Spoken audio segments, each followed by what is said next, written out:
जैकबाबाद की सियासत एक बार फिर एक ऐसे तनाज़े की लपेट में आ गई है जहां ज़ाती दुख, खानदानी इख्तलाफ, सियासी असर रसूख और सरकारी कार्रवाइयां एक दूसरे में उलझकर एक पेचीदा और उलझन पैदा करने वाली सूरत-हाल तश्कील दे रही है। पीपीएमए ने एजाज जखरानी के बेटे जैद जखरानी की अचानक मौत के बाद शुरू होने वाला तनाज़ा अब उनके सौतेले भाई आजाद खान जखरानी के साथ खुली दुश्मनी की शक्ल अख्तियार कर चुका है, जिसने कई सवालात को जन्म दिया है। अलमिया जो तनाज़े में बदल गया। ज़राए के मुताबिक जैद जखरानी की वफात सिर्फ एक खानदानी सान्या नहीं रही, बल्कि उसके बाद सामने आने वाले इल्जामात और सियासी रद्द-ए-अमल ने उस मामले को मजीद संगीन बना दिया है। एजाज जखरानी ने अपने सौतेले भाई आजाद खान जखरानी से लाताल्लुकी का ऐलान किया, जबकि यह इल्जाम भी सामने आया कि जैद को बचाने के बजाय मौत की तरफ धकेला गया। दूसरी जानिब आजाद खान जखरानी इस मामले पर खामोश हैं, जिसकी वजह से शक्कूक और शुबहात मजीद बढ़ गए हैं। सरकारी कार्रवाई या जाती हिसाब किताब। तनाज़े ने उस वक्त नया रुख अख्तियार किया जब जैकबाबाद में आजाद खान जखरानी की अमलाक के खिलाफ अचानक कार्रवाई शुरू कर दी गई। पेट्रोल पंप सील करने के बाद मुस्मार कर दिया गया और उनका जाती बंगला सरकारी जमीन करार देकर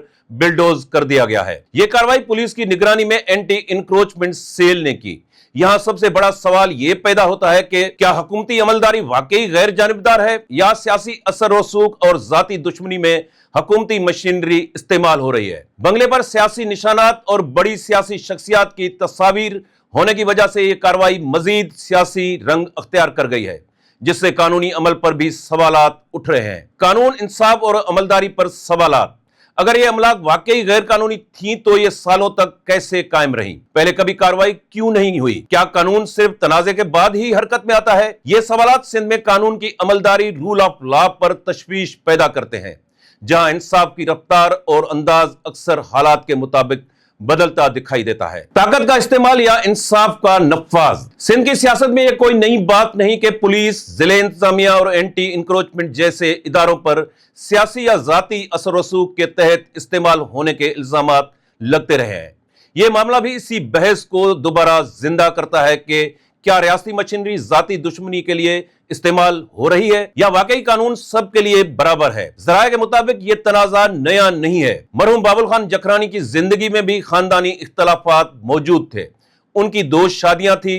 पहली शादी से एजाज खान जखरानी, दूसरी शादी से आजाद खान जखरानी। सियासी सतह पर भी इख्तलाफात वाज़े थे। जब कौमी असेंबली के इंतखाबात में बाबुल खान जखरानी ने अपने ही बेटे एजाज जखरानी की मुखालफत करते हुए मोहम्मद मियां सूमरो की हिमायत की थी। मरहूम बाबुल खान जखरानी की 2015 में की गई एक प्रेस कॉन्फ्रेंस, जिसमें उन्होंने अपने बेटे एजाज जखरानी के खिलाफ बात की थी, हालिया तनाज़े के बाद सोशल मीडिया पर दोबारा वायरल हो गई है। इस पूरी सूरत-हाल के बाद अवाम और सियासी हलकों में कई सवालात उठ रहे हैं। अगर पेट्रोल पंप और बंगला वाकई सरकारी जमीन पर थे तो ये सालों तक कैसे कायम रहे? जब दोनों भाइयों में तनाज़ा नहीं था तो कार्रवाई क्यों नहीं हुई?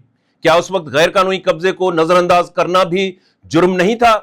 क्या मौजूदा कार्रवाई वाकई कानून के मुताबिक है या जाती दुश्मनी का नतीजा है? कानून सबके लिए या मखसूस तबके के लिए? यह मामला अब सिर्फ एक खानदानी झगड़ा नहीं रहा, बल्कि यह सवाल बन चुका है कि क्या इंसाफ सबके लिए बराबर है या ताकत, सियासत और असर रसूख कानून के रुख को बदल देते हैं। जब जाती दुश्मनी, सियासी असर और सरकारी कार्रवाइयां एक साथ सामने आए तो शकूक पैदा होना फितरी है। इस केस में भी यही सूरत-हाल नजर आ रही है और सबसे बड़ा सवाल यही है कि क्या वाकई कानून बालादस्त है या हालात उसे अपने मुताबिक मोड़ देते हैं। हुकूमत को इस पूरे मामले की गैर जानिबदार और शफाफ तहकीकात करानी चाहिए ताकि तनाज़ा मजीद न बढ़े और माशरती बेचैनी में इजाफा न हो। हुकूमत को किसी भी फरीक का हिस्सा बनने के बजाय मुकम्मल गैर जानिबदारी से तहकीकात करनी चाहिए। यह यकीनी बनाया जाए कि कानून किसी जाती या सियासी मुफाद के लिए इस्तेमाल न हो, बल्कि सिर्फ इंसाफ के लिए हो। जैद जखरानी की मौत की भी आला सतही और गैर जानिबदार तहकीकात जरूरी हैं ताकि असल हकायक सामने आ सकें। मकतूल के वर्सा को इंसाफ फराहम करना रियासत की बुनियादी जिम्मेदारी है। इसी तरह आजाद खान जखरानी का मौक़िफ़ भी कानूनी तौर पर अहम है और उसे सुना जाना जरूरी है। हर इल्जाम को सिर्फ एक तरफा बयान की बुनियाद पर नहीं, बल्कि शवाहिद की बुनियाद पर परखा जाना चाहिए। अगर कोई कानून के गलत इस्तेमाल में मुलविस हो तो उसके खिलाफ बिला इम्तियाज कार्रवाई होनी चाहिए। यह मामला सिर्फ खानदानी या सियासी नहीं, बल्कि इंसाफ और कानून की बालादस्ती का امتحان بن چکا ہے۔ ریاستی اداروں پر اعتماد اسی وقت بحال ہو سکتا ہے جب تحقیقات شفاف اور غیر جانبدار ہوں، تاکہ معاشرے میں بڑھتی ہوئی بے چینی اور شکوک کم کیے جا سکیں۔ قانون کے حکمرانی کے لیے ضروری ہے کہ ہر شہری کو برابر انصاف ملے، بغیر کسی دباؤ یا اثر کے۔